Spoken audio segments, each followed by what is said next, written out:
Hello, good afternoon viewers. क्या आप लोग जानते हैं कि इंटरनेशनल पेमेंट सिस्टम स्विफ्ट क्या चीज़ है? आइए आज इसके बारे में हम थोड़ा सा डिस्कस कर लें कि ये आखिर क्या है, कैसे काम करता है। स्विफ्ट का पूरा नाम है society for world wide inter bank financial telecommunication. नाम से ही साफ हो रहा है यह एक प्रकार का कम्युनिकेशन सिस्टम है। और आसान शब्दों में कहें तो स्विफ्ट इंटरनेशनल बैंकिंग सिस्टम का व्हाट्सअप है। इससे अभी दुनिया भर के 11,000 से ज़्यादा फाइनेंशियल संस्थाएं व कंपनियां जुड़ी हुई हैं। इसे इंटरनेशनल पेमेंट के लिए आज के समय में 200 से ज़्यादा देशों में इस्तेमाल किया जा रहा है। इसकी महत्ता इस बात से समझा जा सकता है कि इस्तेमाल करने वालों में federal reserve, reserve bank of India, bank of China समेत दुनिया भर के लगभग सारे सेंट्रल बैंक शामिल हैं। स्विफ्ट सिस्टम के तहत इसका इस्तेमाल करने वाले संस्थानों और कंपनियों को 8 से 11 अंकों का एक कोड दिया जाता है, जिसे स्विफ्ट कोड के नाम से भी जाना जाता है। इसे एक उदाहरण से ऐसे समझ लीजिए, मान लीजिए कि आप भारत में रहते हैं और आपका अकाउंट इलाहाबाद बैंक में है। आपका दोस्त कोई अमेरिका में है और आप उसे पैसे भेजना चाहते हैं। आप अपने अकाउंट से पैसे उसके खाते में पैसे ट्रांसफ़र करेंगे तो आपको स्विफ्ट कोड भी सबमिट करना होगा। इसके बाद अमेरिका में के उस बैंक को एक स्विफ्ट मैसेज भेजेगा जिसमें आपके दोस्त का अकाउंट है। अब अमेरिका का वह बैंक मैसेज को वेरीफाई करेगा और इसके बाद पेमेंट क्लियर हो जाएगा। अब ये देखिए, आपकी ये कोड जो होता है 8 से 11 कैरेक्टर्स के होते हैं। सबसे पहले जो 4 लेटर कोड होता है, ये किसी बैंक के नाम का शॉर्टन वर्जन, जैसे यहाँ पर दिखाई दे रहा है आईसीआईसीआई, तो ये उसका शॉर्टन वर्जन है। उसके बाद जो दूसरा 2 लेटर कोड है वो कंट्री कोड है, जैसे इंडिया का है। तीसरा जो है लोकेशन कोड है, वो बताता है कि ये हेड ऑफिस इस बैंक का कहाँ पर है। और चौथा जो है इसमें वो जो है 3 डिजिट का कोड है, वो बताता है ब्रांच कोड के बारे में कि ये कहाँ पर स्थित है पर्टिकुलर हेड ऑफिस के अंडर में। अब इसमें आपको सबसे पहले, अगर आपको कोड नहीं पता है कि आपका स्विफ्ट कोड क्या है, तो आप सबसे पहले स्विफ्ट कोड सर्च करें वेबसाइट पर जाकर।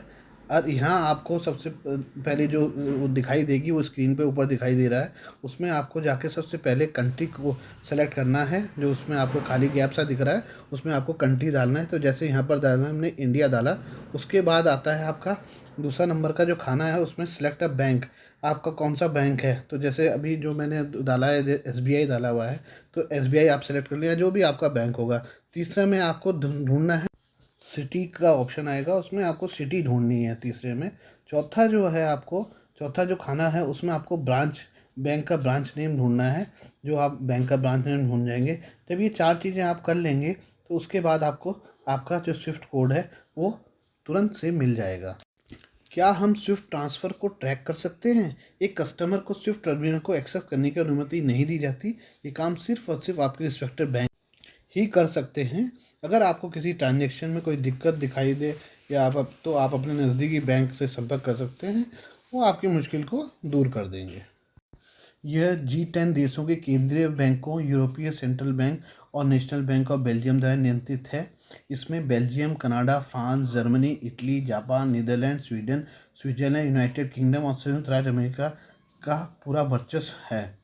इसकी स्थापना वर्ष 1973 में हुई थी और ये इसका जो हेडक्वार्टर है वो बेल्जियम में स्थित है। स्विफ्ट से पहले अंतर्राष्ट्रीय फंड ट्रांसफ़र के लिए संदेश पुष्टिकरण का एकमात्र विश्वसनीय साधन टेलेक्स था। कम गति, सुरक्षा चिंताओं और एक निःशुल्क संदेश प्रारूप जैसे कई मुद्दों के कारण इसे बंद कर दिया गया था। 200 देशों और क्षेत्रों में लगभग 1100 सदस्य बैंक हैं जो स्विफ्ट का उपयोग करते हैं। वर्ष 1973 में शुरू होने के बाद से स्विफ्ट वैश्विक व्यापार प्रवाह का एक अभिन्न अंग बन गया है। ईरान और उत्तर कोरिया और अभी अभी लेटेस्ट जो है फरवरी में रशिया को भी स्विफ्ट सिस्टम से बाहर कर दिया गया है। आज का किसी भी देश पे सैंक्शंस लगाने हो तो उस देश को स्विफ्ट सिस्टम से बाहर कर दो, तो उससे क्या है, उसकी फाइनेंशियल स्थिति खराब हो जाती है उस देश की। क्योंकि इसका कारण प्रमुख ये है कि जो व्यापार होता है, न तो वो देश किसी और देश के साथ व्यापार कर सकता है, क्योंकि वो पैसा बाहर भेज नहीं सकता, क्योंकि स्विफ्ट का तो हमारे को चाहिए ही चाहिए, उसका यूज़ तो हमारे को चाहिए चाहिए। ऐसे ही अगर कोई बाहर, अगर उसका कोई कोई आदमी सपोज किसी पर्टिकुलर देश का कहीं बाहर है और वो अपने घर में कुछ पैसा भेजना चाहता है, या किसी के बच्चे बाहर हैं और वो अपनी फ़ीस मंगाना चाहते हैं, तो वो सब भी इसमें पॉसिबल नहीं हो पाएगा, क्योंकि वो देश ही जो है स्विफ्ट सिस्टम से बाहर हो चुका है। तो इससे क्या है कि उस देश की फाइनेंशियल स्थिति धीरे धीरे करके ख़राब हो जाएगी। उस सारे बिजनेस हाउसेज जितने भी हैं, सबका जो एक दूसरे के साथ जो वो होता है, बिजनेस होता है, तो वो न तो वो पैसे फंड ट्रांसफ़र कर सकेंगे और न ही वो दूसरे देश से कोई सामान लेंगे तो उसको पैसा दे सकेंगे। इसलिए उस देश की स्थिति फाइनेंशियली वीक हो जाती है और देश जो है अलग थलग पड़ जाता है। Please do like, comment, share, subscribe and thanks for watching. आगे भी हम इसी प्रकार के आपके लिए ज्ञानवर्धक चीज़ें लेते आते रहेंगे।